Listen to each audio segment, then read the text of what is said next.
kapuso, ito na po. Samantala, ang simpleng afritada ngayon, mas papasarapin pa at lalagyan ng sabaw. Para naman tamang-tama, syempre, pampainit at pampabusog yan.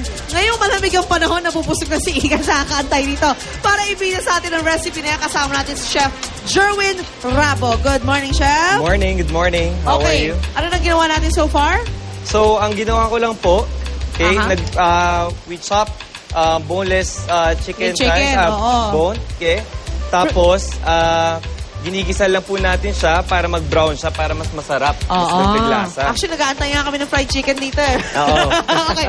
So, pagkatapos yan, moving forward. So, after frying this off, we'll add some hot sausage. Okay, sausage. Some pork sausage. Or hotdog na lang. Kung medyo mababa budget natin, hotdog na lang tayo. Tama. Okay, tapos? Okay, and then bell pepper. Bell pepper. Maganda yung pagka-julienne. Yan, di ba?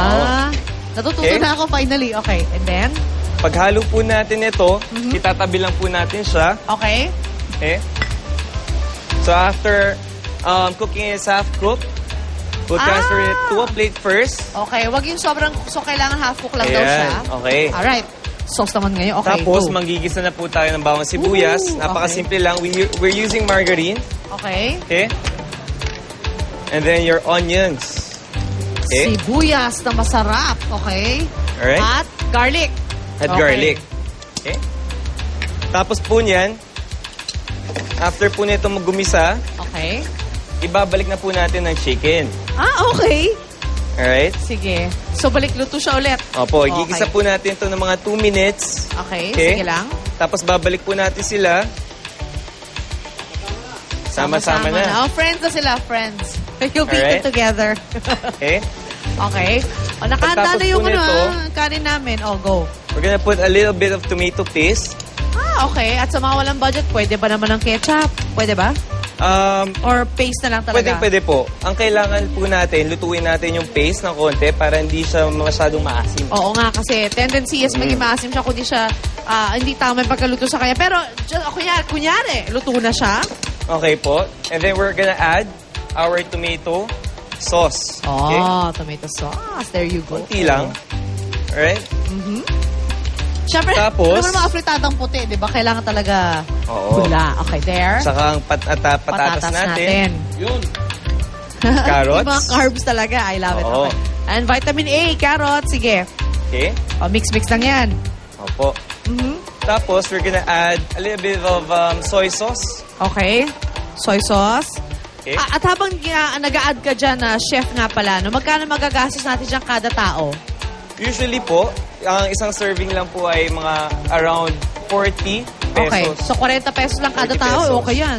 Pag bata, mukhang 25 to 30. Busog na po kayo Busog na dito. yan. Okay. Alright. Pagkatapos yan, okay, magdadagdag po tayo ng sabaw ng manok. ayun. Yun, para maging sabaw talaga Mas siya. masarap. Oo. Pero pag wala po kayo nito, okay, pag medyo hassle po sa inyo, pwede na kayo gumamit ng tubig. Water. Tubig lang. Pwede pala. Okay. Pero syempre, iba talaga ang lasa pag chicken stock. Sa totoo lang mas malasa siya. Okay. And then pagkatapos niyan, pagtapos po nito, konting asukal. Okay, pagka ayaw niyo po gumamit ng asukal, ang magandang tip rin po, gumamit kayo ng pickle juice. Okay? Cucumber. Alright. Alright. Siya, may natural sugar siya. Okay. Okay, pangpatamis. Pero kung wala kayo, like sinabi ni Chef, pwede naman kayo mag-asukal na lang. Okay. Asukal. And then, yan na ba yung last natin, Chef? Yan na po. So, we're gonna leave it there. Hayaan po natin siyang kumulo. Okay, at magdadagdag po tayo, kaya siya sinabawan, kasi magdadagdag po tayo ng chicken stock. So, mamaya. Okay. Yan, there you go. So, pag luto na siya, lalagyan niyo pa siyang chicken stock para yun na, sabawan talaga siya. At ito po, ang resulta ng ating sinabawang afritada. Ayan na. Ayan.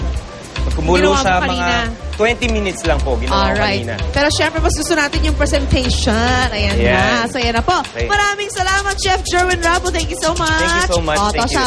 Ngayon, kung kayo po ay may special recipe na gustong ibahagi sa ating mga kapuso, i-post nyo lang po yan sa unang Hirit Facebook page. At kapag napili yan, kayo mismo ang paglulutuin namin na inyong pambatong putahe dito po sa UH Kusina. Malay nyo, ma-discover kayo.